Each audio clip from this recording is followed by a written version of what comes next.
And we should be live in a moment. Hello, everybody! We're back to doing this again. We're back. Yeah, it took us a while to get back this. As I said in the last one, basically, we would only start doing this again after I got the episodes for the year done. That took longer than I thought it would. A lot longer than I thought it would, and since we were doing Brachon and Clank 2 for the last month, it delayed doing it even further, because I felt like we needed to do that first to just progress down those before we got back to the tier list stuff again. We are here. DJ Toku, how are you guys? We're doing alright. Yeah. Yeah. So, this is gonna be the weird one.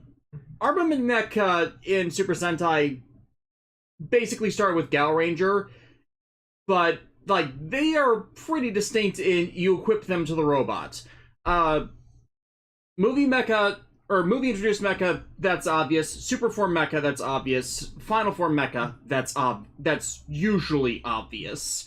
But Auxillary Mecha, they've evolved a lot over the years, and as you can see on screen, we're starting with the ships and carriers, because that's basically how Auxillary Mecha for Super Sentai started. And we have pretty much 3 eras of how things count as Auxillary Mecha. Basically just all the carriers that were part of the toy play sets for the mecha. You would store the mecha in the robots and they do stuff. How do I... Oh, what?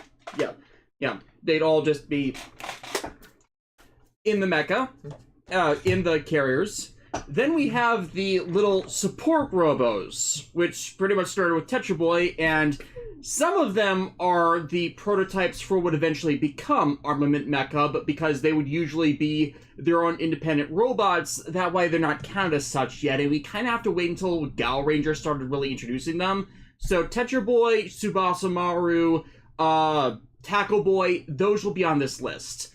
Then you had the introduction of the final mecha introduced auxiliary mecha that would usually be piloted by one member of the team. So, like, Grateful Phoenix, Tatagami Lyo, Mogyu Daio, Kyoritsuo, basically stuff that would be the last independent mecha introduced. Actually, Tetra Boy is descriptive of that as well.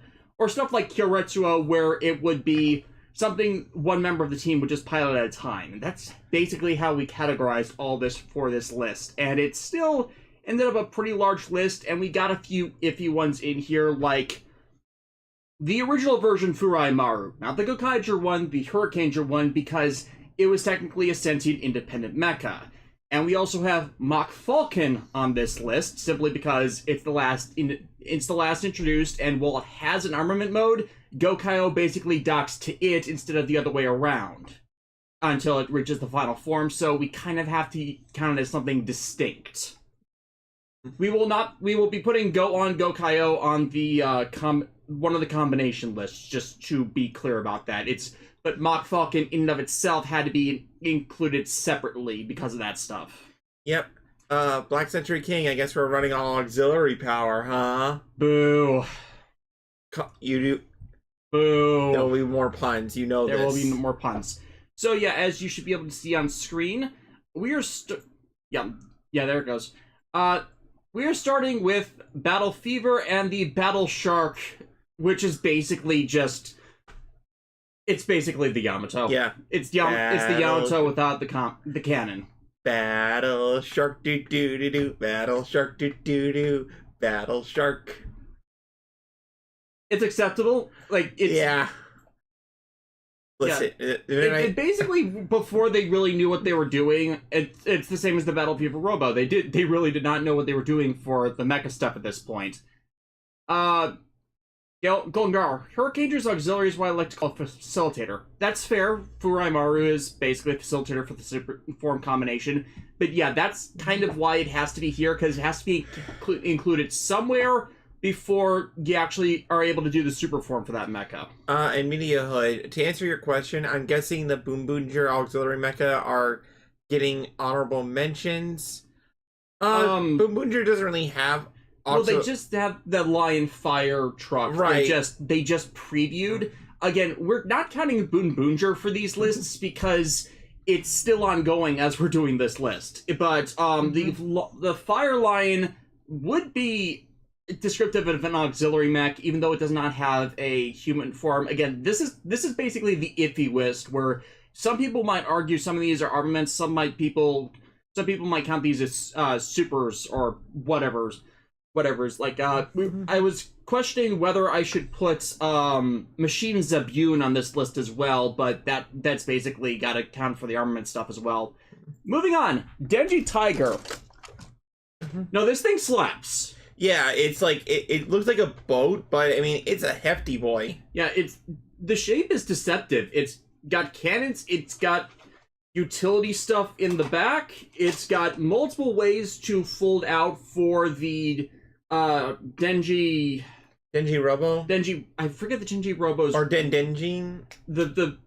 I forget its vehicle name. Oh, vehicle name, yeah. Yeah. It's like, I honestly like this. I feel like it's a hype one for the second one they did, coming out strong.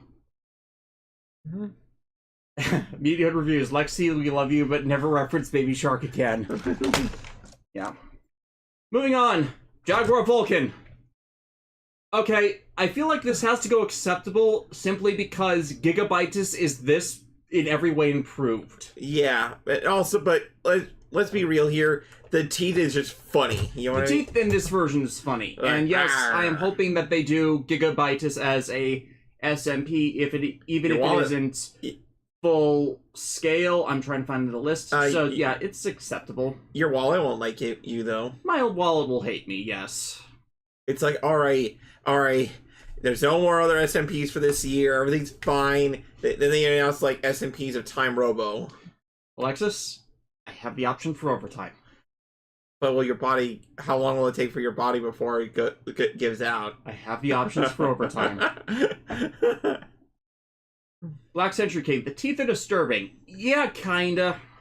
It's depending on how it's looked at. Sun Vulcan was weird with how it did its mecha, but at least it matched the three Sentai member thing by at least giving each of them something to pilot. Moving on, Goggle Caesar.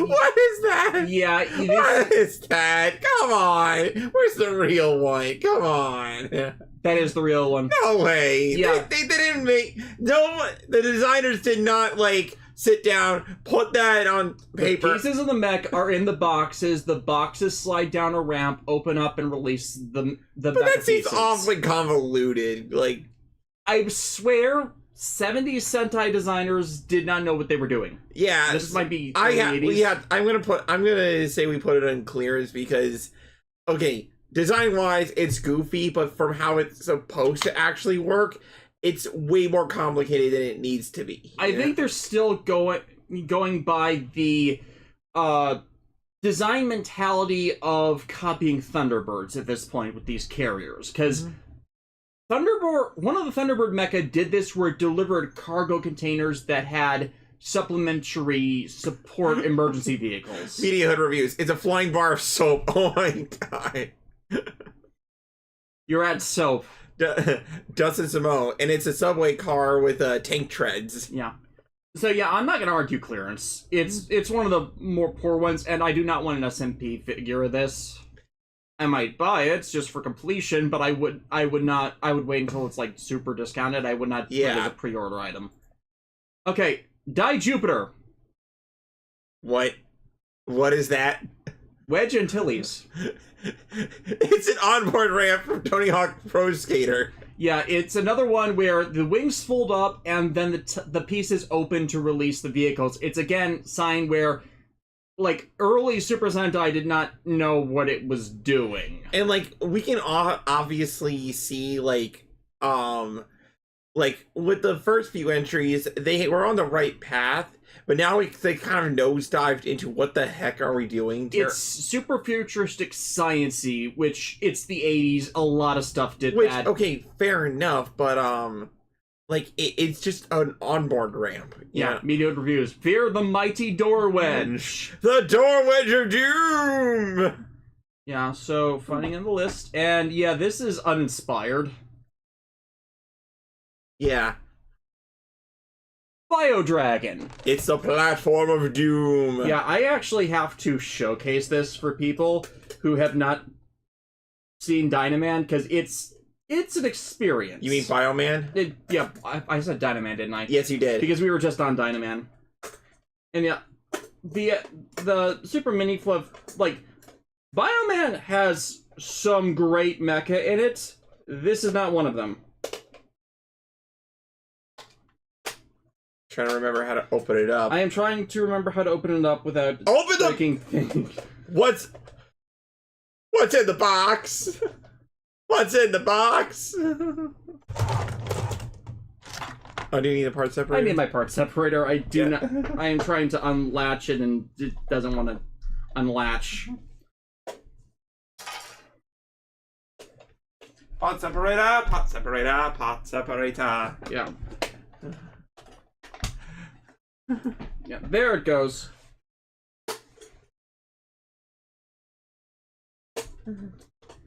Yeah, it basically unfolds into a aircraft carrier battle platform, which this is an idea, just not for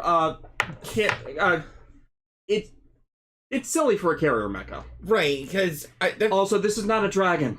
Yeah, it has like there was like this weird trend in 80s Sentai where they would name something an animal, but it would look nothing like the animal for some reason. Yeah, it's like for a base, this makes sense. For a base mode for something, this makes sense. For a independent flight thing, like if it would stayed like this and that as their primary base, and then turned into the carrier mode for a mobile platform, that'd be fine. But this launches from a base. Yeah, so it's like, I heard you like bases, so I put a base inside your base. Basically. But what?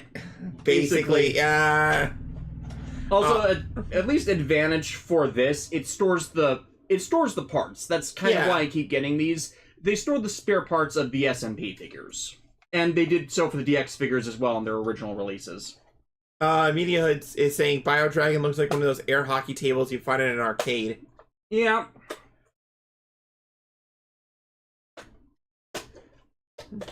And locked.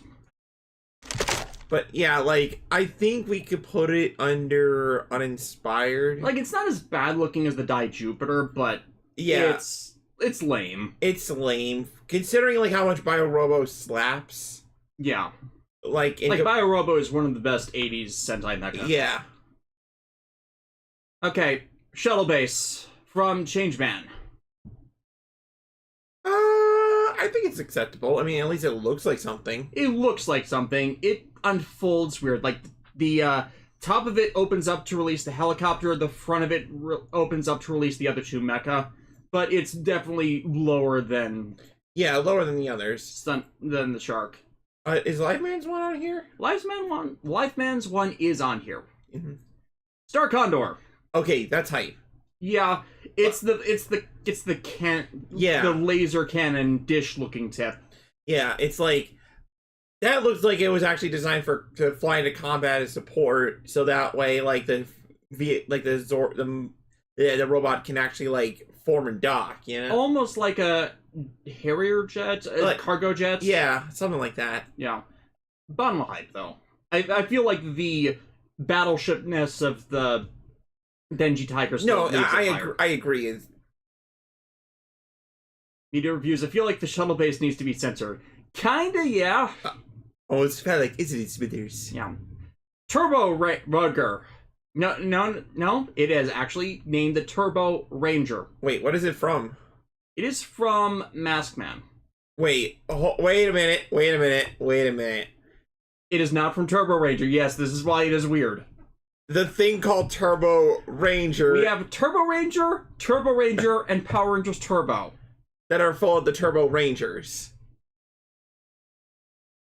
Yes. Just, also acceptable, to be honest. Like, it looks like something. It looks like a hover... It looks like a hover car, but it's weird for a carrier slash storage mecha slash mobile base. Like, also consider this is a team of martial artists using aura power, so what do they need with a race car? Maskman's theme was weird versus what they did for Mecha for the series, and even the 5 logo on them. Like, if you showed someone the Maskman Sentai team's uniforms out and told them that there's also a team called 5-Man, you would think the Maskman are the 5-Man. Right. I think that's why, because they were originally going to be called the 5-Man. Yeah. But then they got switched around for some reason. And they didn't change the gimmicks. Like, their mecha, which I, again, from our primary mecha list, I love, is the Great 5. An SMP of that would slap. I'm patiently waiting for that, because that is the first 5-piece mecha combination. But yeah, Turbo Ranger, honestly, it's weird. Actually, I kind of want to argue for clearance. Yeah, because it's sure it doesn't look like something, but what else does it do? It basically just unfolds. Like, some of these others have like more military based inspirations, or at least like the Bio Dragon has its full platform mode for a mobile base that is inspired by carriers, but this is just weird. Oh, hi Joanna Cow. Hi Phantom 666. Yeah. Higher on clearance because it's at least more aesthetically pleasing than Goggle Caesar. Than the train shuttle of doom. Yeah. Okay. Machine Buffalo. Unleash the buffalo.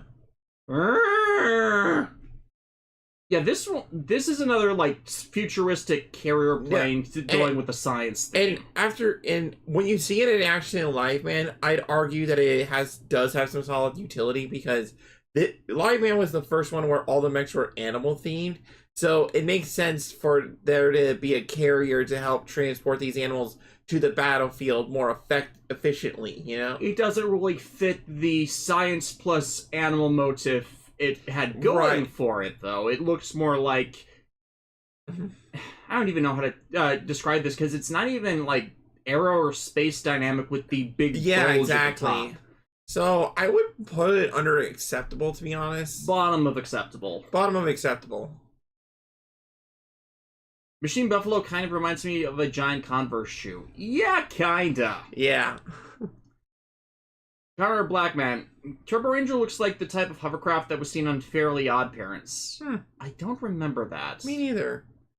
Okay, Turbo Builder. Okay, this thing, wasn't this one of the infamous ones? This is one of the infamous ones. This was the first base playset that combined with the Super Form Mecha to become a true Final Form Mecha.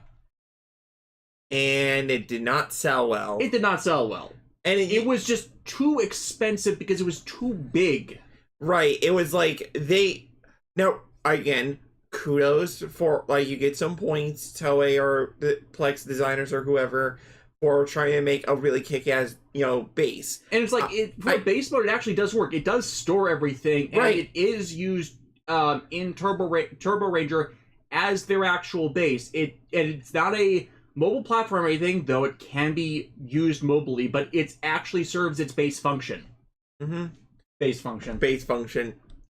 So I'd honestly argue for hype, because if it wasn't for how expensive this thing was, this could have set a standard. This could have been the Super Sentai equivalent to, actually I think it was trying to the city builders from Transformers, the Titans and city Transformers from actually this was exactly when Transformers was doing those super Christmas playsets. So yeah, I'd honestly argue for hype. I just need to find it on. So even in Turbo Ranger, this was from Turbo Ranger. Yeah, this is from Turbo Ranger. This was one of the better things Turbo Ranger did. Yeah, it would have been better had more utility, which later auxiliary mecha that would take the place of the base formers would actually do. But it's like it's just audacious enough to actually function this way, because for its actual gimmick, basically that entire front of the base just swings up on a hinge. It has basically none of the transformative play of the actual Transformers City Formers, which is why this kind of gimmick did not last long for Super Sentai. Showing a cow. It looked like its knees gave out. Like, oh, my knees. Yeah. Magma Base, however, sucks. This is the worst This is one of the worst selling toys ever released for Super Sentai. It's like these things shelf warmed like crazy. The level of shelf warming was only it was only matched by Lion Hao, aka the Lion Fire Zord, when Ninja and Ninja Steel were released. Like, I have an image, which is not in this image set, of boxes and boxes and boxes of crated up Lion Fire Zords at Toys R Us clearance, not selling. Hell, we went to Toys R Us. In the waning days of Toys R Us, we decided to visit one to, like, you know, say our goodbyes, and there were Lion Fire Zords just lining like the tops of the shelves. They were not selling at all, and this definitely has to be clear. It has that same energy. It has to be clearance because it was an actual clearance item. Yeah. It's like it's again. And can I just go off on this thing for a second? Because, like, as base modes go, like, okay, it has your cannons. It looks like it has it has a helicopter platforms at the top. Right, but it doesn't look like it fits within the general theming Super Sentai goes for. It looks like it belongs in a G.I. Joe playset or something. Hell, the Magma Base is so rare. I have never seen a toy showcase that it presents how the side cannons actually form around the landing pad main structure of the base to form the larger combination. I know they do it in prop scale, but it doesn't aesthetically connect because the models are just too different. The Magma Base looks like it's a part of a fortress wall. Which, if it was, that'd be one thing. But this is supposed to be its own standalone thing, and, like, what is it gonna do? Is it gonna, like, slowly lumber at me? Yeah. Okay, and now Tetra Boy.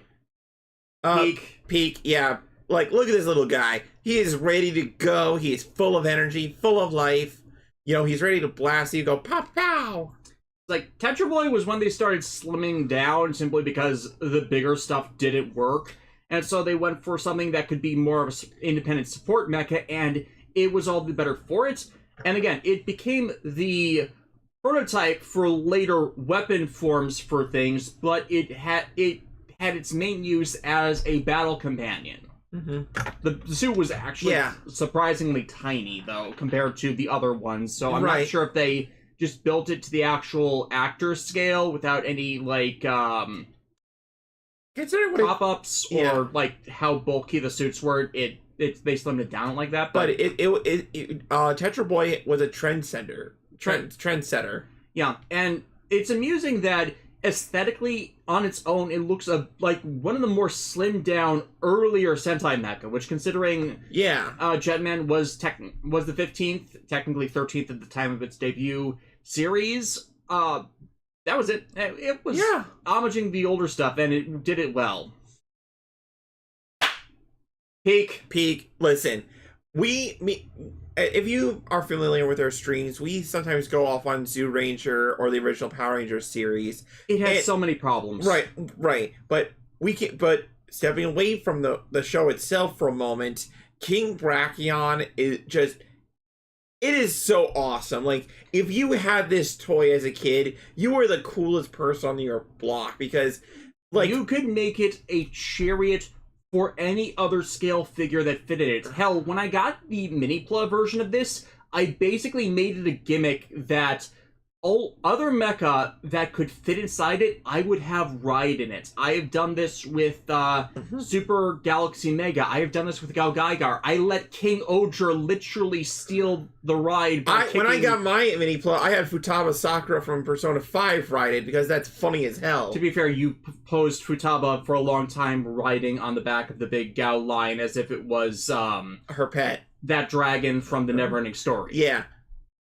Yeah, but this is Tetra King Brachon, aka Titanus, it's like you put stuff to ride in it, and it has cannons for shooting stuff. And how do you top that? And it's so ornate in its design. It feels majestic. It feels like, yes, this thing is coming.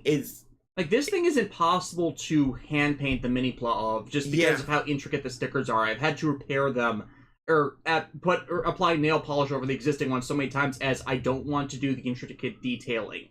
It's like, this is the one you deserve to have a sticker of if it's not, like, pre-painted. So yeah, this is going top of peak and might go to GOAT. Right, but, Yeah. Moving on. I don't like this thing. Are you turtling up for the Turtle Club? That is my bit. Okay? No, that is Dana Carvey's bit that we keep co-opting. Okay, I have a soft spot for Daimugen, aka Tor the Shuttle Zord, because the Die Ranger / Power Ranger Season 2 mecha were the only ones I got as a kid. I should rephrase that. I got Titanus with its Season 3 re-release, but the first Power Ranger toys I got were all from the ones imported from Die Ranger. Daimugen actually, like, it does stuff, but it's basically there for the combination where it gets lifted up and then falls and stuff.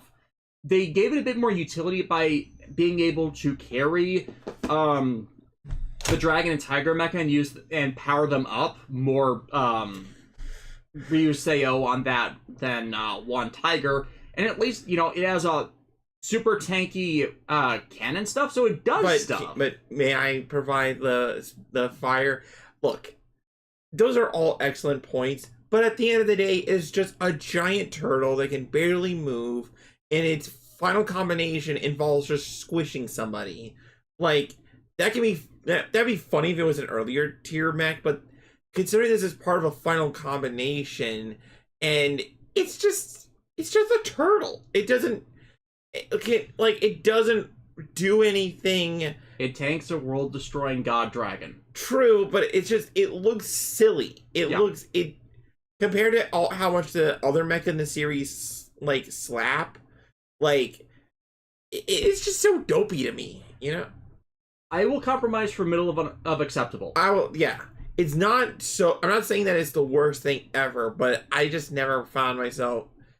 It's also when you consider we were coming off the back of King Brachon to this. Yeah, it is definitely a downgrade. Mm-hmm.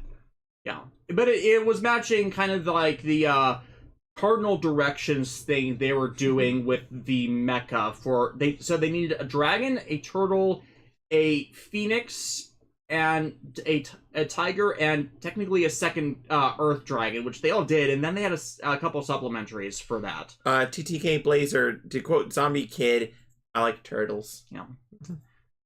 Tsubasa Maru. Hype. Like, no one saw this coming in the show, and then we got it as a basic Ranger representative. So, and it has its uses as a flight pack. It has its uses as cannons. It does stuff on its own. Hell, when I had the DX toy, I carried that around independently. The unfortunate side of that is, as an adult, learning that the DX toy we got in America was actually stripped out of all the electronics. The Japanese one actually had light up eyes, light up cannons on the wings, sound effects. It's like, we got robbed. We got robbed, especially because the White Falcon Zord retailed for $30 fucking in America. Yeah, which back when $30 is, it's like, what even is the exchange rate for that? I think it's like 60 today. Yeah, so it's like you paid full Megazord price just for this, and you bought it because Tommy the White Power Ranger. Right, which in fairness to Jason David Frank, that is like some serious pull right there, Yeah, so it's like, it's a hype mech. Yeah, it's a hype mech, but it doesn't soar any higher than that. Yeah, I would argue that it goes in top of hype. Type of hype. Yeah. Yeah, I was trying to go there, just like it's the things having Farm Dragon. And yeah, it's just you when you learn that as an adult, you feel gypped. Mm-hmm. Okay, Tackle Boy. I had the toy of this as a kid. It had one function. You press the button on its back when it's in wheel mode, and it folds out. Even if you did it with the motion with O blocker, it rolled for a bit, fell on its side, and then popped up. It had a few support uses in the show as a robot, but this was basically the point where O-Ranger was exploiting how much its merchandise line was selling to put in stuff that shouldn't have been there. Right. Like, this and Daimugen were the steps too not Daimugen. Gunmajin were the steps too far. Yeah. And it's like, if there's one thing I think I'm gonna be bringing up more as we go further in this list, does the auxiliary mech fit with the themes of the other mecha? Gunmajin at least is an ancient tiki head and stuff. Yeah. But like, behold, the ancient power of rugby. Yeah, it's aesthetically pleasing, but it's not that uninspired. Good. It would be top of uninspired in my opinion. Mm-hmm. It's like, again, I have a soft spot for it alongside a bunch of stuff from Zeo and O-Ranger, because a lot of O-Ranger's issues are not necessarily its fault. Damn you, executive meddling. But there's just points where it went too far. Yeah, and Media Hood reviews. Tackle Boy is adorable, and I will defend it to my dying day. And that's fine. Like, it's fair. We're not saying that he is bad or like some. Unless when we get to the ones that are actually dog poo, we'll let you know, but like... Counter Blackman, O-Blocker isn't an auxiliary mech. No, O-Blocker is a final mecha, because our categorization for final mecha that are introduced later in the series is if each of the members of the Sentai team in question are pilots for it, that's a final mecha. Mm-hmm. O-Blocker, not Kakare, Mutek, Kakare Daishogun, VRV, Mega Voyager, Gao Icarus, and Victory Mars, those are all final mecha. Yeah. They're not final combination mecha, they are the final mecha that are the main ones the team swaps to. Black Century King, I thought Tackle Boy was a rep for the creation of the wheel. I get that, but I'm talking about like the actual design of the unit itself. Like, it was something that was not meant to exist, and so it's kind of just shoving it in from odd angles. Right. Okay, Vic trailer. The unit. The absolute unit. Them trying to bring back Carrier Mecha in Car Ranger, and basically this exists to do one thing. Well, two things. Carry the VRV mecha into battle, and to deploy the super cannons for the VRV Robo. I mean, it does have utility. Its hands become literal cannons. I played with this, like, I'm not sure how, but my grandma actually had this toy when I was a kid. That's a question of how she got it. Maybe I don't even know how, but I know. Maybe she got it for and found it at when she found it at like a clearance thing or something. Yeah, or a yard sale. Because I remember playing with this. I never knew where it was from, but I remember playing with it. Yeah. Counter Blackman. Really, I would have figured the Life Force Megazord was the final mech of Go-Go 5 because it was the final mech they got.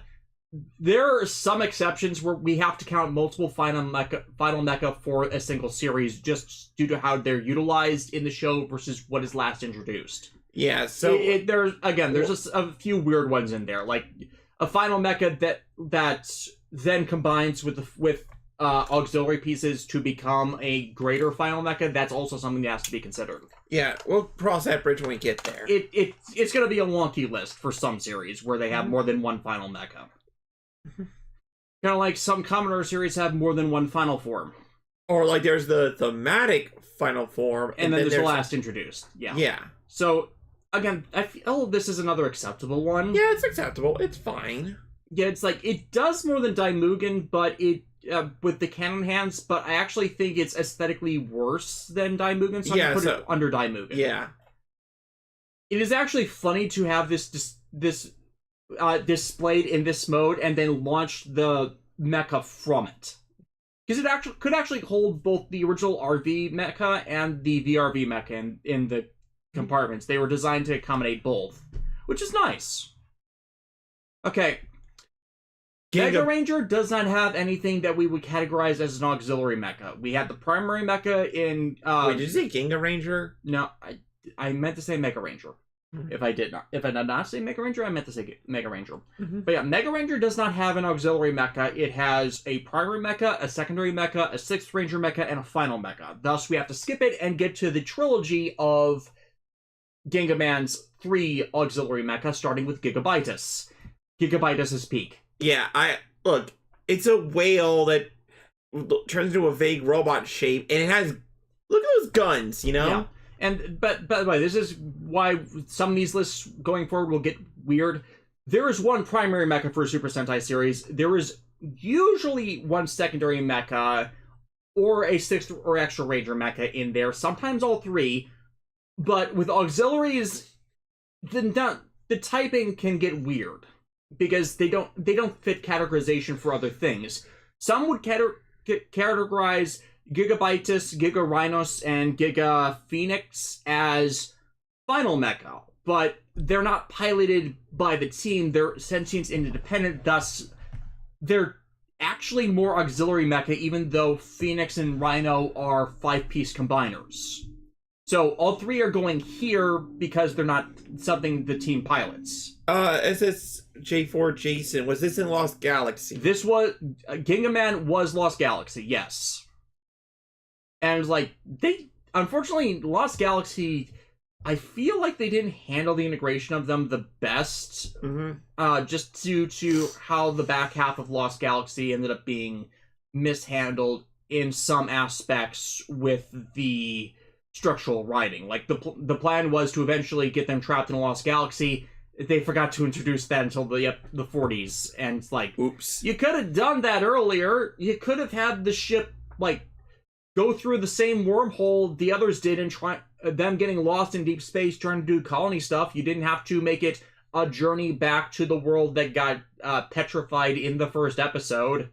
Hell, you could have made it a time warp nonsense to make things even weirder, but if they were doing that, they didn't quite do that in the series. Gingaman was more consistent about it. I don't hate Lost Galaxy as a series. I think it's kind of meh in comparison to In Space, but like, they were dialing stuff back. There were going to be problems. Was this called the Shark Zord? In the Lost Galaxy? I think, no, it was the Zenith Carrier Zord. Ah, that's what it was. Yeah. Yeah, I love Gigabytus just because it is homaging this, but it has a robot mode with cannons. It doesn't ever use the cannons, but it has the cannons. Also, it's like the origin of it is metal. Yeah. Like, I mean, dark, but it's metal. Yeah. Giga Rhinos. I mean, red is my color, but I would put him under hype, and then the next one in peak. Yeah. Just finding on the list. No, that's definitely different. There it is. Yeah, bottom of hype, honestly. Yeah. Because the issue is just, like, it's all land-based, but they did them as, like, they went back to those hypertech vehicles, and looking at those individually, they're not that great. And then Rhinos, I think, is hindered by how hyper-techy they are. Mm-hmm. But considering that they're chopped up star beasts that were mangled into like new mechanical forms. Yeah. Which is dark. Very dark. Like imagine, like, think about that for a second, folks. In Gingaman, and this is also brought up in Lost Galaxy, we have sentient creatures that were captured, chopped to bits in some sort of horror show, and then reformatted into these metal constructs, which is juxtaposed by the Gingayo and the Lost Galaxy Megazord, because while they become metal, it's like a natural integration of it. Yeah, you know?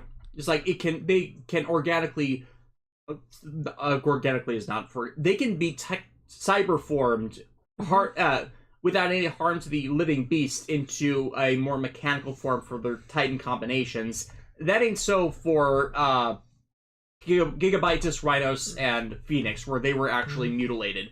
And that was retained in Lost Galaxy. It's why, despite Lost Galaxy's actual storytelling issues, I find them mostly forgivable, because they keep a lot of the dark stuff from Super Sentai. It is one of the darkest, thematically darkest Power Ranger series.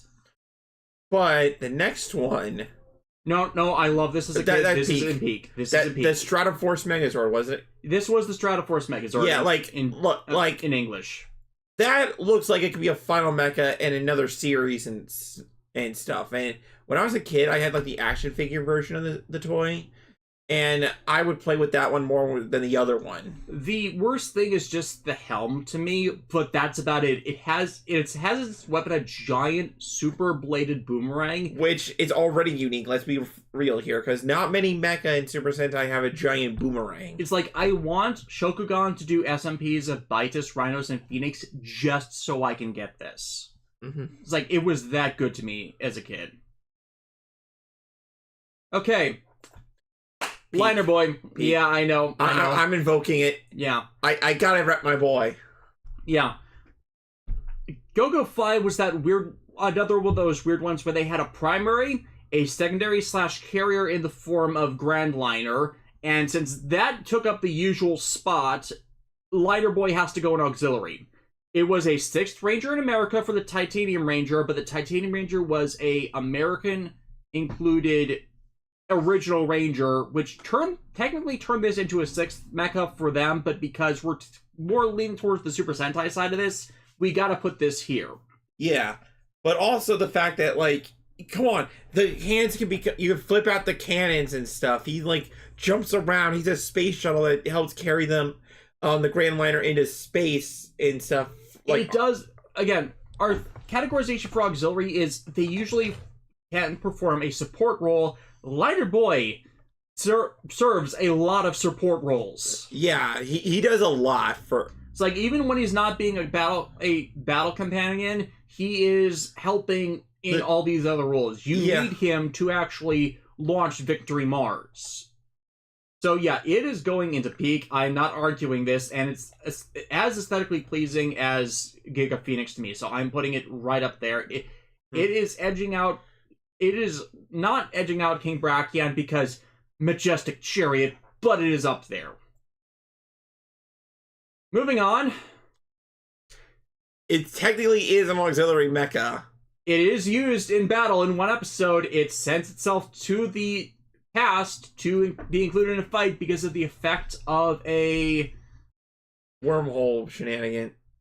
Monster Yeah. who's... No, not monster. Mutant whose special ability is to manipulate reality through screenwriting. Beyond that, Providus, aka... I do not remember what this thing is called in Time Force, but Providus exists to serve a playset for launching the Time Flyers through his Time Gate. Media reviews. What the heck is that? Yeah. Okay, so do you remember ever watching Time Force? In Time Ranger and Power Rangers Time Force, they launched the Time Flyers that form the Time Robo into the past through a Time Gate that was on Providus's back, and then by Providus using its giant right hand to spin around its torso and then smack them through the Time Gate. Because I love how in the year 3000, in the year 3000, in the year 3000, we smack giant robots through portals using a robot with a big fist. Yeah. And the name is actually a pun on Provide Us. Provide us the Time Flyers. Mm-hmm. Yeah. Tom McCallum, it was called the Transport Megazord. Yeah, but again, it's in every episode, but it is just so forgettable that... And it only existed to sell a playset. So, clearance? It is going clearance. As soon as I find it on this list, yeah. It is going top of clearance because it is aesthetically pleasing, but it is pointless to exist. Mm-hmm. Okay. Gal God. Again, this is another case where it has to go here because every other category in Gal Ranger is filled. But, okay, I like all the animals, right? Yeah. I like the aesthetic, but part of me also hates the story that it was involved with in Wild Force, so I am biased. Yeah, we are unfortunately biased on this. I think we have no other choice but to put it in acceptable. Yeah, I'm going top of acceptable. Yeah, it's top of acceptable, but to refresh people's memories, in Power Rangers Wild Force, Animus, the god of all the other power animals, took the form of a giant robot, because of course. But prior to this, he took the form of a small child that went around the place and was judging all the Power Rangers and were like, "You're not doing your job right. You suck, humans." Yeah, and the Wild Force version, this is what is the tipping point, is basically the Gal God story, because Wild Force took a lot of its main story stuff from Gal Ranger Unchanged, or at least if not unchanged, then missing some of the parts that made it work, in that it was more clearly a test in the Gal Ranger side, whereas Animus was an outright asshole in Wild Force. Jonathan Johnson clearance. Ooh, that's bold. Yeah, no. And it's actually, not that bad, but I respect the vitriol. Yeah, and I just realized I missed one in this. You did? Oh, yeah! Yeah, I missed him. This is on me. I got you him as a... I know. Cool. I just wasn't thinking about it at the time. So, excuse me while I get the image to fix the list. Technical issues. 0025-2.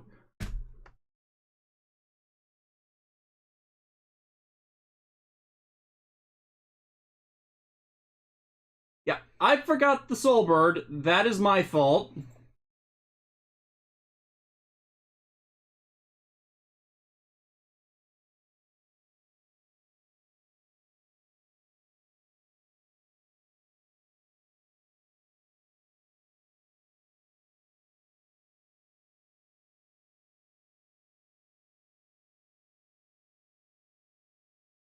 Okay, yeah, that fixes it. Yeah, that is my fault. I forgot the Soulbird. Yeah, Soulbird was actually a decent introduction. A decently introduced thing, and they used it constantly. So, I'd honestly put that... where would we rank Soulbird? Where would I rank him? He is... I would put him in... acceptable? Yeah, he is acceptable. I would put him above Gal God, though. Yeah. Because, like, Gal God is clearly there for the, surprising sales, minor retool, extra purchase. And plus, it fills out more of the 100 animals. And it does a lot for what it is, but for character-wise, Soulbird is just more. Okay, and now we got the controversial one of the picks for Furai Maru. It is a required component for the super combination, but it basically only does the super combination stuff. It has to be here because it's not really armament, but it does just form a mask and hands. So, uninspired? It is kind of uninspired. I like it aesthetically. I love Golrai Senpujin as a mecha. This is required for it, but I can't really rate it any higher than that. Right, because like... It for what it is and what it's gonna be doing, I don't. Yeah. Video reviews. I am Minizord. Yeah. Jonathan Johnson. I wonder if Animus knew the Morphing Masters. I really fucking wish that Dino Fury had not revived that idea after it had been left alone and died in the original series after a one-off mention for a reason. It was something lore-wise that they didn't want to expand on. Don't expand on stupid stuff the original creators discarded. He's a Digitoku. He's a hat and gloves. Yeah. And again, we are putting Gokaiger Furai Maru on the armaments list because he's clearly more armament-based there, but this is involved in super form combination. He's more there for the super form. Revolver Mammoth, on the other hand... Peak. I'm getting this when they do the Hurricane Journey. Okay. It is powered by a guitar. It is controlled by a guitar. It's not powered by a guitar. It's controlled by a guitar. They are. If I had a nickel for every mech I've seen that is powered, that is controlled via a guitar, you'd have two nickels. It's not a lot, but it's weird that it's happened twice. But like, it's a mammoth. Like there are mammoths, and then there's this chunky guy. You know what I mean? He launches all of the Karakuri balls, aka power spheres, at the same time, so the Hurricaneer / Storm team can use multiple of them at the same time when they're in their higher combination mech. It does actual functional support stuff, and then it combines with everything. Oh, V Scorpio, yes. We lost Tom Weiner yesterday, so I think he voiced the Megazord, so... Did he? I'm not sure if he voiced a lot of stuff in Power Rangers. Well, if he did voice the Megazord, then... Well, it might have been uncredited, because he has explicit credits in the first 10 Power Ranger seasons, and then I don't think a lot of the voice actors on the American side were used when they went over to New Zealand. But honestly, but yeah, we lost a great one. So yeah, my condolences to his family and his survivors. Mm. Yeah, hype. Yeah, just hype. This like, it's another one of the carriers, and I love when you can dock everything onto it and stuff. Like with Furai Senpujin and Golrai Senpujin and Tenrai Senpujin. Like, when all that is docked into this bad boy, it looks just as powerful as when King Brachon was doing it. Yeah. Now, aesthetically, it's not as majestic as King Brachon, but it is in that same ancient carrier Zord vibe. And when you have everything docked to it, it's like, it is wild. Can you imagine what an SMP of this would be like if it could actually fire the balls? I swear they have to include another motorized gimmick for it, because they did with King Brachon. Yeah. So yeah, this is going up there with King Brachon for me. It's just not as aesthetically pleasing. Mm-hmm. Any arguments on placement? No arguments. No arguments there, but it's definitely up there. Yeah. Okay. Valkyrio Brachiosaurus. You could have been so much... No. Okay. You know that meme, you versus the guy she tells you not to worry about? This is you, and King Brachon is the guy she tells you not to worry about. They tried it a second time. They tried to make an explicit carrier mecha, not final combination carrier, just it would carry it. It has to be here, though, because, well, Dino Thunder's Black Ranger, aka Tommy Oliver's final form, aka Asuka and Abba Ranger, he is a main member of the team. This is an auxiliary Zord. Despite having an actual partner, this is an auxiliary Zord. I'm sorry, he basically does nothing in the show besides act as the home of the majority of the Bakuryu. Like, with King Brachon, it charges in the battle, but with this, it it is the one exception on this list about these mecha not having a primary Sentai pilot. Yeah, so this is, I kind of want to say uninspired, because I would say easy to forget this one exists. I would actually say top of an uninspired, to be honest. Yeah, because with the Megazord, it facilitates a greater combination. This just kind of lumbers along. You know? The only time it's ever used in a combination is when Abba Ren-O, I think his name is, slides down its back to build up momentum for its final attack. Right, but like this, beyond that, it's not really doing anything in battle. It just kind of drops off Zords and bails. Jonathan Johnson, if I remember correctly, its head was supposed to be an arm. The DX toy of this actually has its head be detachable to be turned into an arm, yes. But it was never really showcased in the show proper, so we can't really... Yeah. Mm-hmm. Okay, there were actually several years where nothing for auxiliary Zords exists. From Maji Ranger, from Deca Ranger through Geki Ranger, there's not technically an auxiliary Zord in there. It's every other category exists in there. It's either associated with a Super Sentai team member, or it fits better one of the other categories. So it's not until Go Andra where we actually got an auxiliary mecha again in the form of Go Rotor GT. He's alright. I feel like he's a better execution of Tackle Boy, yeah, in that he still becomes a wheel, but like middle of acceptable. He becomes a battle companion both on the small scale and the large scale. And for that reason alone, like the fact that he can serve two roles. It took me forever to find the mini plot of this guy, so he's definitely another acceptable one. Mm-hmm.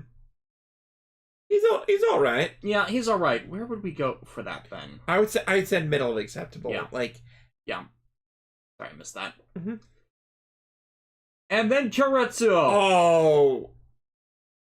Should we put him in hype? Yeah, this is the first combines into its own independent mecha, but is more there for the final combination, with the red member of the team usually piloting these, but not always. I remember Power Rangers RPM making action figures for original Rangers based on this thing, and those Ranger figures slapped. Yeah.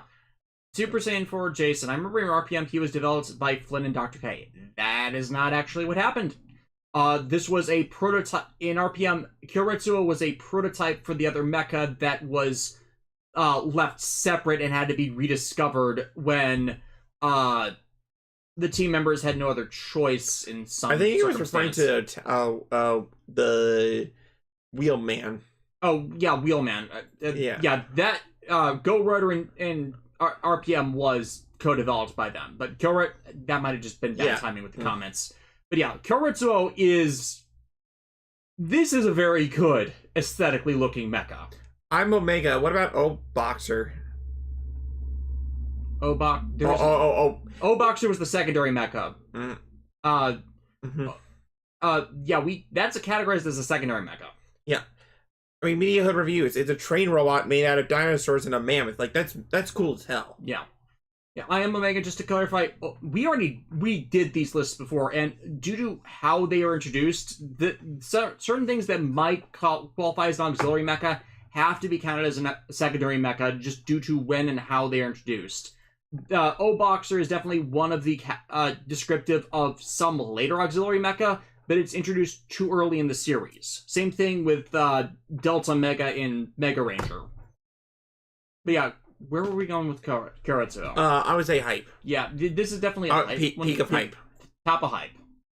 Because it is aesthetically pleasing, it does great stuff with the legs, and it continues the combination joint system through the other Go Andra mecha, but we can't exactly use it for those cross purposes because none of the other Go Andra mecha that become arms can become feet, which kind of holds it back. It can't continue the combination gimmick outside of the final combo. Then we would have a different conversation. Then we'd be having a different conversation. Daigoyo. Uninspired. Yeah, this thing didn't need to exist. Like, if we're talking about Zords that actually legitimately do not need to be there, like, Daigoyo would be it. Because, I mean, was it Genta? Yeah. Genta and Shinkenger. Bro already had, like, the lobster and the octopus, the squid swords. Yeah. So, like, he didn't really need a third one. Yeah, and it exists because one of the monsters of the week made him afraid of fish. Yes. So he needed some other way to fight because all of his other weapons were matching that theme.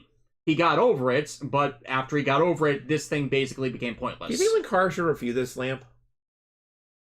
Didn't he make the lamp reviewer joke when he reviewed Samurai? I don't remember if he did or not, but like I'm just saying it's not a really good lamp. I mean, like, barely lights up the room. It doesn't fit in with the decor at all. And I have Hao Shinkano over here. I have it over here because I'm planning to repaint all the stickers, and it's like you can have Hao Shinkano hold it for a 13-point combination, but it doesn't exactly look good.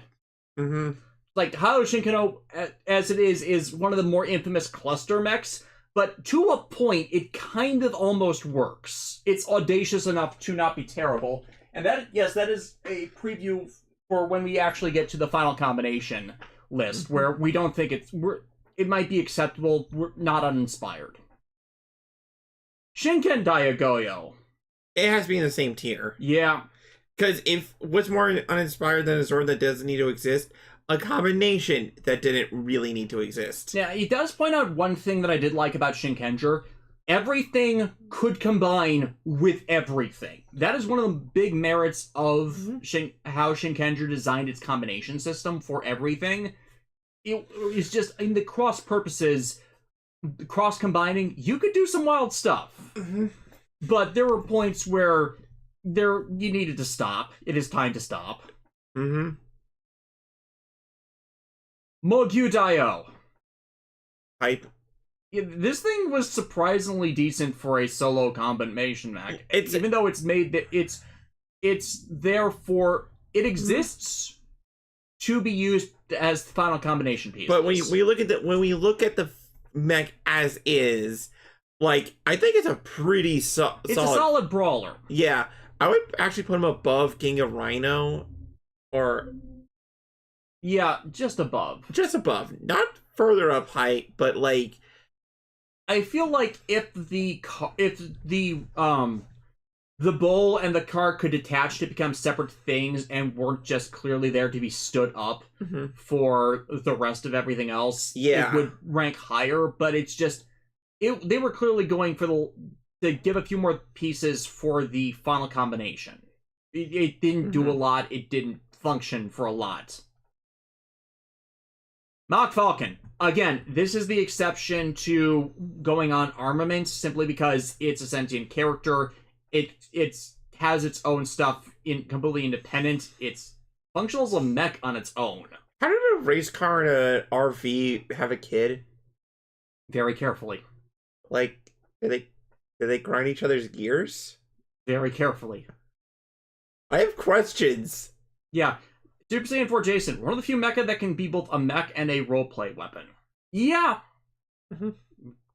Yeah, considering all the Go Under style toys can be treated, the DX toys scale with their small cast forms. And even Mach Falcon, for how huge it is, still fits that gimmick. Yeah. So, like, since you're more of a Gokaiger fan than I, where would you I'm leaving the ranking to you. I put him top bottom of hype. Yeah. It's like, the unfortunate thing is, he's not in the show for very long. Right. And if they, like, had his cast form around, instead of just sending him back to Machine World after every battle, I think that would have been better. But it also would have had him cross purposes with Navi. They could have done more, and they just didn't. DJ Toku, how does a Condor and a bear make a falcon? Very carefully. We know that by the time they do Go Under 20th Grand Prix, that Mach Falcon and his new wife are going to have a kid. That has to be something that happens. Oh my god, Joey the cow! You see, Alexis, the exhaust pipe is multifunctional. Oh my god!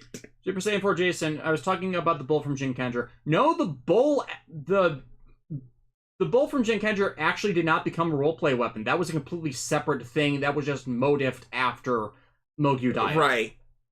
But oh my god, the exhaust pipe. Yeah. Okay, Tatsugami Lyo. Peak. Yeah, like I'm not a fan of a lot of Go Busters mecha, but I want to gush about this guy. This thing was better than Go Buster Ace. Yes.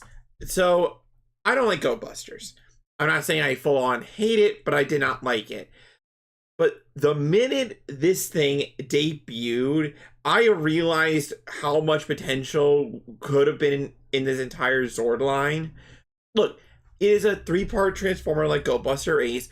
It has that sick robot mode with the lion head shield, which is already cool. Motorcycle mode, which could be used by either Go Buster Ace or Go Buster Beat.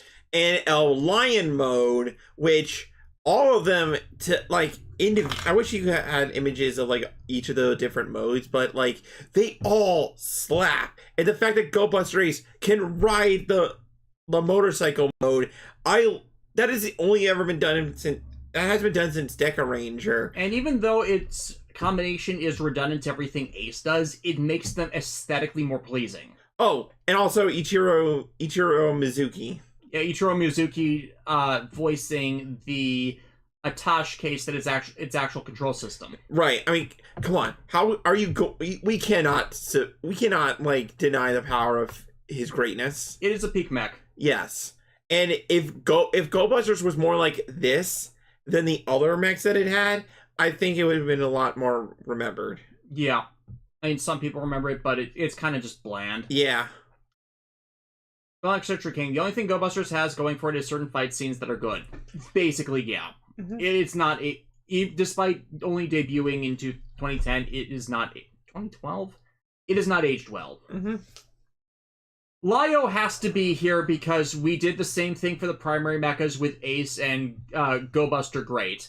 This is the better version. It is. It actually, the yellow, the blue, and the gold, they are all, they all coordinate with each other amazingly well in this combination. And again, had we started with this, this level of care and design, I think we would have been a lot better off, Yeah. Because, again, lion head for a chest, which, why does it have a lion head for a chest? Because it's cool. Works. The face on my chest is is only a decoration. Yeah, it's much better than the monkey head. Yeah. And again, this has to be here because it's technically not a super combination mecha, but it's a necessary piece for the final combination, and that's kind of how we have to count auxiliary mecha in this. Mm-hmm. Okay, Hyper Rushateo. Clearance. Yeah. It's again, this is just here for the final combination mecha, Tokyo Rainbow. Spoilers for when we get to the final mecha list, that's going clearance too. It's just, all of them are bad. They are all bad. Look, I love Traymax. Traymax are, the fact that its station form just stands up to create the final mecha, I like its station form just fine. It serves that purpose like earlier carrier mecha did, but it's hyper simplistic. Train mecha. That's if you want to get me excited, show me a kick-ass train robot. This should, considering what this thing will eventually become and what it doesn't do anything for me.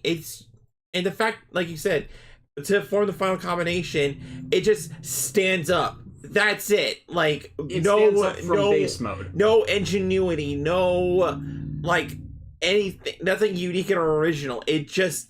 It is a show whose theme is about imagination that has no imagination at all across the series go into Whenever somebody praises ToQger for having an imagination, I'm like, what fucking imagination? It has delusion. The show that is about imagination actually showcases delusion. The show that is about fantastical delusions by fans is more imaginative. It's a hard contrast. Yeah, QA-san, all of ToQger's mecha sucked. Yeah. Lion Hao. Also clearance.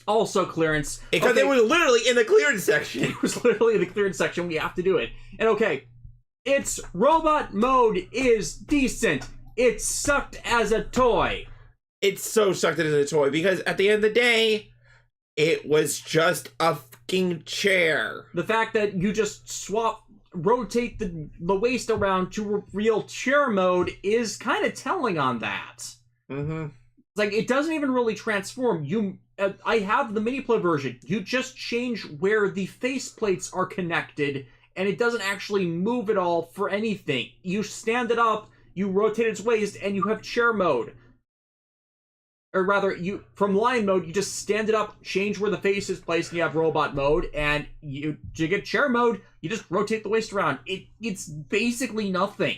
Even the other things in clearance did more to actually transform or provide a actual usable function. Actually, if I may, before we continue, like there are some mechs that, like auxiliary mechs that we put up in peak, like King Brachon and Revolver Mammoth, that like the mech gets docked into and they stand in it, right?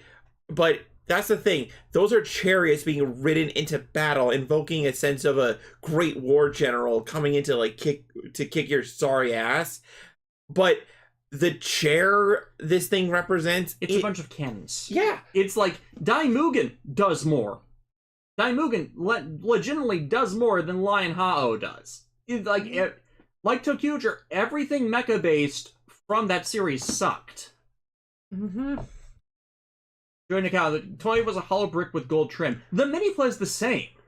It's like, I like the mini plot. I like the idea of other mecha using it as a throne, and despite Tokyo doing that in the Tokyuger versus Ninja team-up movie, it actually can't be done with any other mecha. Whereas with King Brachon and with Revolver Mammoth, you could connect other stuff with that, so you have cross purposes for the toy line.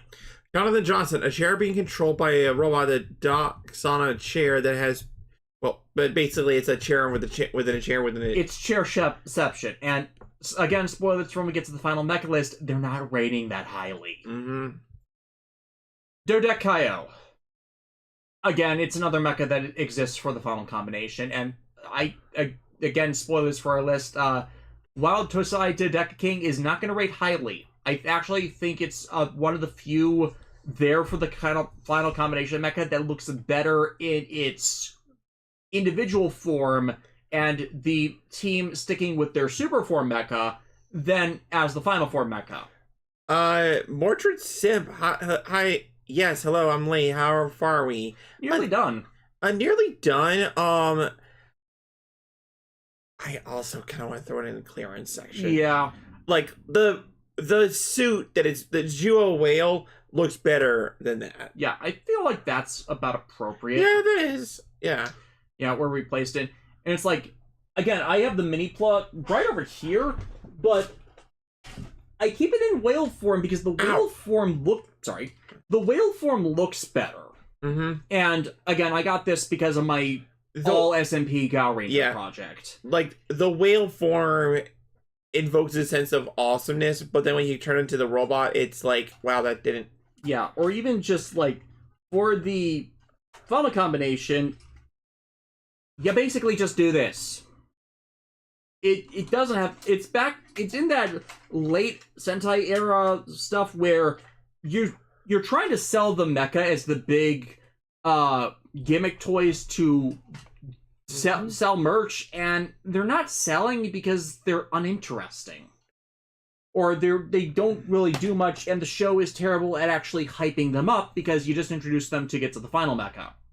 You don't really do much to play with them as individuals. Speaking of which, Orion Battler. No. Like, this doesn't even combine. It becomes a giant cannon, which... Like, come on. Bitches love cannons, but that was a terrible cannon. That was a terrible spaceship. It was introduced too late to actually do anything. It was reformatted from their original spaceship, which also looked terrible. Like, a lot of the Curator stuff would have been better in a better series, which wasn't written by a horrible writer. No, Orion Battler just did not work. Like, it almost could have worked had it kept the whole combination gimmick with the rest of them. It technically has an arm that keeps to it, but it doesn't do what it needs to. We've seen ships that can turn into robots before, and Super Dimension Fortress Macross, you are not. Yeah, no, this thing, it's pretty worthless. Yeah. Going girl, my guy did it better. Yes, so much. I am putting this on clearance. I'm putting it at the bottom of the clearance because Hyperesha serves a purpose as the main station. Lion Hao is aesthetically pleasing. It needed to do more its transformation. Orion Battler transforms, and it's bad. Orion Battler becomes a cannon, and it's bad. Orion Battler becomes a launch platform for the other Q Ranger mecha. It still looked bad. Mordred Simp. It tries to do all these things, and none of them work together. Mordred Simp says, it could be my space bias, but I do like the robot design. I mean, it's not good, but I digress. Like, yeah, it's like, I have the mini plot, and if the legs functioned independently, it might be something. They don't function independently. Each of the modes interferes with the functions of the other. Mm-hmm. Anyways. Yeah. Lupin Magnum Robo. I like this little guy. I think he's acceptable. Yeah. Middle of acceptable, right? Right below Go Runner GT. Yeah. Jonathan Johnson. Stupid Q Rangers, you make Sentai look bad. They did make Sentai look bad. They are with exception to Zenkaiger, they are the... With exception to Zenkaiger, the Q Ranger is the worst selling Super Sentai series. Its final sales report doesn't showcase that, but that final sales report is obfuscated by them having the single largest toy line in Super Sentai history. Like, they put out for sale twice as many items than any other Super Sentai series. But it only sold... Despite doing that, it only sold a bit better than Zyuohger the year before. And for as much as they put out, that is awful. But yeah, Lupin Magnum is okay. Mm-hmm. I think Lupin Magnum Superior actually looks better. Yeah, it actually looks pretty kick-ass. Yeah, this is another cheat because Lupin Magnum does not combine with any of the other limb mecha, so we have to kind of count that separately with regards to how the limb mecha are done. For their for when we do the armaments list. So yeah, I'll actually put this above Go Roto GT. Mm-hmm. Yokuryo. Top of hype? I'd honestly put this in bottom of peak. Bottom of peak, yes. I feel like it would be top of peak if it had more appearances. If it had more appearances, and if we actually had it showcased combining with the other Kishi Ryuo as the toys can do, because otherwise those Lego ports are just pointless. Because it does more to combine with Tiramigo and give Tiramigo more forms than actually being allowed to showcase its own. Q-Base Dan, my hot take is Ryusoldier has the best mecha system in Super Sentai. That is a legitimate position to hold. Yeah. Yeah. I also do find it interesting that the mech itself is ice powered theme.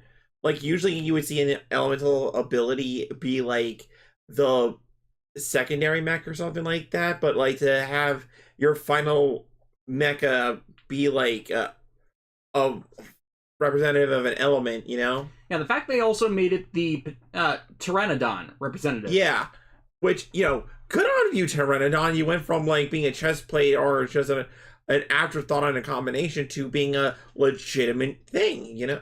I mean, Killero, but then Killero. That's more Ankylosaurus based for its main body with and then they're a independent Six Ranger backpack in Kyoryuger, whereas this is like no, you had an entire story arc for this guy. Yeah. Grateful Phoenix. This thing is powerful, but it's bulky. I had to fully repaint all the gold pieces on the mini plot because they were just all stickers, and the feet on this are terrible. Just be aware of that. Be aware of that. The feet are also terrible in the DX toy, but show-wise, it's actually a pretty good mech and story arc for the pieces involved there. I would say it's below Tsubasa Maru in terms of hype. If only because, like, I remember the story. If I remember Cure Major, the story arc for his introduction was pretty intense. Yeah, they did a lot for that. And even though it's not as aesthetically pleasing as some of the other Cure Major mecha. You ready for my hot take? Zenryaku Eagle. Okay, want to hear my hot take? Something from Zen... in these lists, we blast Zenkaiger constantly for how terrible it's mecha. Constantly. But, with that said, I am of the belief that in a series, no matter how terrible, there is something in it that must be decent to good. And for Zenkaiger, I think it's this thing. Yeah, to be fair, this leads into the introduction of the worst mech in Zenkaiger, bar none. But on its own, Zenryaku Eagle, like, it's a decent final cannon weapon. It's actually decent aesthetically as a plane. It's just everything else that comes from it is garbage. So I think we can actually put it in uninspired. Top of uninspired. No, I can't. I can't do top. I can't do top of uninspired. Mogu, the Light Zord had more going for it aesthetically. Yeah, but it's not immediate. Something from Zenkaiger is not immediately in clearance. It's not immediately in clearance. It's not the greatest thing ever, but any step up for Zenkaiger is something it needed. And again, this next one is going to be an argument piece, but Almakoshi's Phoenix. Like, this technically should be an armament, but due to how it's used in the show, it kind of can and kind of can't. Because it's the super form power-up for Daan Momotaro. It technically is its own other sentient thing, even though past that point it is just armament pieces and a spear. And yeah, honestly, it's another uninspired. Yeah, it's uninspired, but not the worst thing we've seen. Yeah, it's a bargain basement discount Tsubasa Maru. I felt it more was typical of what Tsubasa Maru and even the Soulbird did, which is why it kind of has to be here instead of as an armament. But it is, I think it's bottom of uninspired. Yeah, it's like a lot of Don Brothers stuff. It does not work. What's next? King Caucasus Kabuto. I'd argue for peak. But here's the caveat for this. We love the King Ogre stuff. This is not going GOAT. For those who are new to being in the stream for our tier list or didn't watch the other ones, we don't judge GOAT or donate until after everything else is judged. Simply because we can then pick the best thing out of the peak and clearance the best and worst respectively out of the peak and clearance categories to do a proper bell curve for the list. And personally, like, okay, first off, it has a size changing gimmick. As it not in the toy, but it enables the size changing gimmick for God King Ogre. Yeah, and I loved its debut where it just grew so massive, it just dropped the Judgment Axe on a mother. Oh no, it didn't grow. It is normally that size. Its size changes to combine. Yeah, it's like, but if it had more independent fights, yeah, because this is unfortunately another of those mecha where it is only a CGI model, and that hurts its utility of being used in the show as more than just combination pieces. It has 2 fights. That's it. It is the largest individual Sentai mecha in the franchise. It is Big Boy. It is Big Chungus. It is a lot right. And it is in the show from the first episode because it is the central base of Gira and most of the King Ogres as the capital building of Shugodam. It does a lot. It's just it doesn't do a lot as a actual combatant. So yeah, I think it's appropriate to say middle. What's the final one? Oh, yeah! Tarantula Night Abyss. Now, for people who are going to complain, Tarantula Abyss is in the show. It's just not as a mecha. So we can't rate it highly, but we have to count it because it was in the show. Just not as a robot that actually fought anything. And I still have this on order, for the mini-play of this on order, simply to complete the set because King Ogre deserves it. And plus, it's a really cool black and purple combination, so it has that whole Tarantulas vibe to it. I actually bought a second Tarantula Knight set originally, simply for that repaint, and then this was showcased, so I didn't even think if you need to do the repaint. Oh, Ordered Simp. Heck, if I remember correctly, the only mecha I can think of that rival it are Demon Bane and Super Tengen Toppa Gurren Lagann, in reference to King Kabuto Caucus. King Caucus Kabuto? Yeah, because of its size, mainly because its size changing. Yeah, I think they were trying to compare it to God King Ogre because God King Ogre does have that same hyper but cosmic size change. But hey, guess what, chat? We mentioned Demon Bane in his stream, so hell yeah.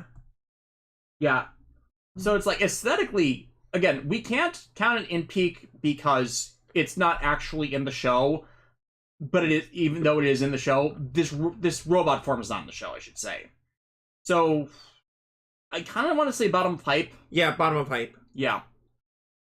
Yeah, TTK Blazer. Before we go to the final round, do we count the upcoming 109 actually, rescue we were talking about this we said this earlier in the stream and in all the previous ones that we cannot count anything from Boon Boonger because the show is still ongoing. But just for shits and giggles, if we were to put it based on what we know from images, where would you put it? The 119 line? Yeah. I like it aesthetically, but I love that it combines with all the armament Boon Boonja Robo and can allow those to still be all docked on Boon Boon Robo itself. Mm-hmm. So I think it would be a bottom of hype consideration, like we just did with Tarantula Knight, Tarantula Abyss. Okay, so we got ourselves our list, but yeah, and we can actually count 2 for each, because, like, we have the carriers, and then we have the things that are actually functional as combatants. Mm-hmm. So, I think we have to do it King Brachon for goats, for the just standard support auxiliaries. Mm-hmm. But for the mecha, that's a different story. Yeah. I think we should leave the mecha, like, okay, let's do a donate from a pick from us, and then let's have the chat decide the rest. Yeah. Okay, so I still think Orion Battler needs to go to donate. It's like it's it or Hao. Like that is the option. Okay, there. Like okay. Actually, I was any of these 3 would be acceptable. No, I was gonna say let's start with the carrier for donate, because I think the one like this train shuttle of doom. Not that one. Yeah. Yeah. I want to donate that sucker. This one was actually donated. Yeah. In clearance. So. Do we do the wall or the shuttle? Do we do the fortress or the box boy? I think the fortress, actually, now that I think about it. I mean, it was the actual hyper clearance item. Okay, so let's leave it to the chat to decide, like, who gets goated, and who else gets goated, and who else gets donated. Yeah. Okay, so chat, we're leaving it to you. We have standard. We have 3 terrible mecha for final purposes, and that'll be trashed further when we get to the final mecha list. But we also need something else that fits in the GOAT tier. Yep. So yeah, just chat away, like We're still streaming. Just making sure we're still streaming.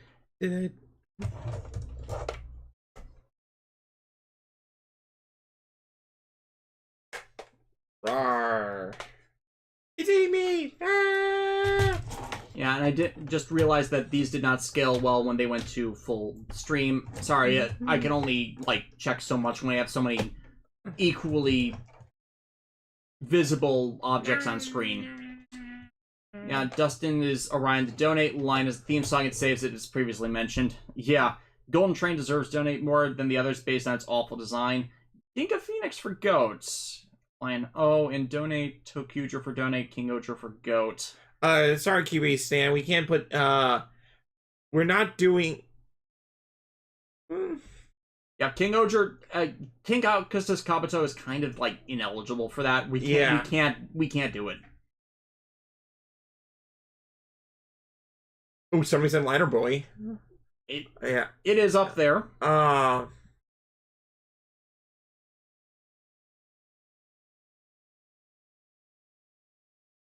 I'm glad Toma agreed with me on Phoenix. Mm-hmm. That's 2 for Liner Boy. For King of Phoenix, we're having an argument now. Oh no. Curator donates Solar Boy Goat. Yeah. Okay, that's 3 for Solar Boy. Yeah. Give another moment. It looks like Key Ranger's going bye-bye. Yeah, there's enough. There's an equal amount of awful for all 3 of Hyperesha, Hao, and Orion Battler. It was a bad time for mecha design for several years in Super Sentai. If I was a kid in Japan and my parents gave me one of those mechs, I would look at them and go, "Why do you hate me?" Like, we could legitimately put all three in donate. They are that bad. But one has to be worse than the rest. One has to be worse than the rest. And you know what? Screw it. For how these lists go, I'm going to just put Liner Boy for GOAT. Go 5 sweep! Consistently. The sweep! Because I know that would make you happy. Yeah. Caveat for the final mecha list, just due to how steep the competition is, I doubt Victory Mars is going to go there. I doubt that when we actually do the list, that might shift. But come on, Go 5 fan. We're gonna we're gonna shoot the distance. It would be funny. I would just say it would be funny if we actually ended up doing it, but I'm doubting it. Okay, I don't think we have any more votes coming in for donate, and it looks like Q Ranger going back through it. Yeah.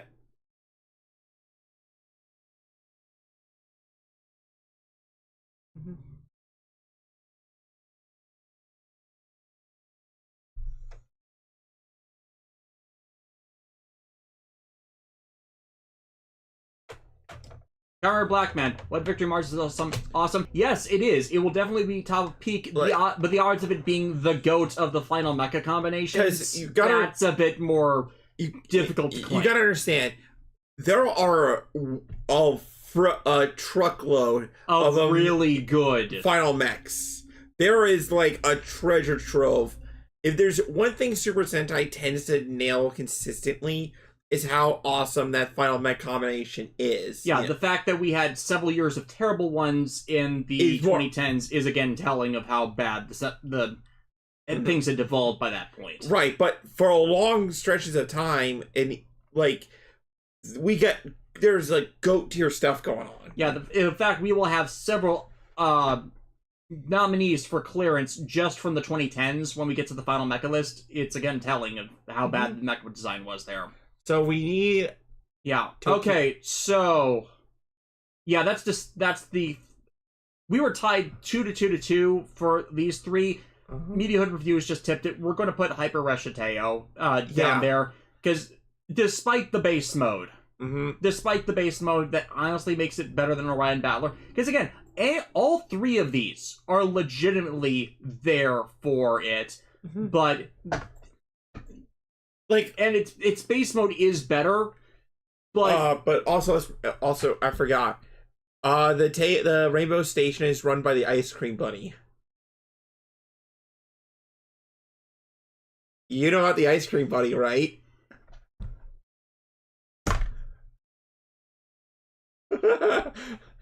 Experience Beige. If you guys want to experience a peak cinema, look up Santa Claus Meets the Ice Cream Bunny. Experience Beige. If you don't treat others with respect and kindness, the Ice Cream Bunny will not help you when you are stuck. Experience Beige.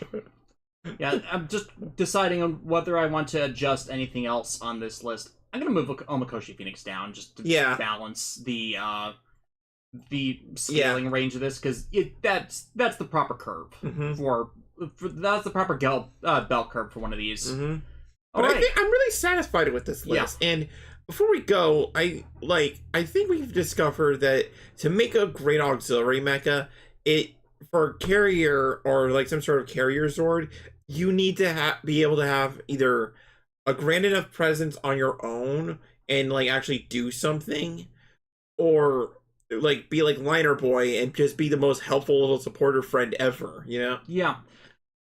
You know what? I'm executive choicing it. I gotta do Orion Battler. I gotta do it. I gotta do it because at least the base mode for Hyper Reshateo serves its own function. Okay, but since the chat voted for it, can we just like toss it in there too? Like, yeah, but because the chat voted for it, the chat did vote for it. I can't disregard that. Cameron Blackman, does Side-IO not count as an auxiliary mecha? I thought we already had Side-IO on these lists. Did we? Did we do it on secondary? Let me check. I'm pretty sure we did it as Sentai 6. Did we?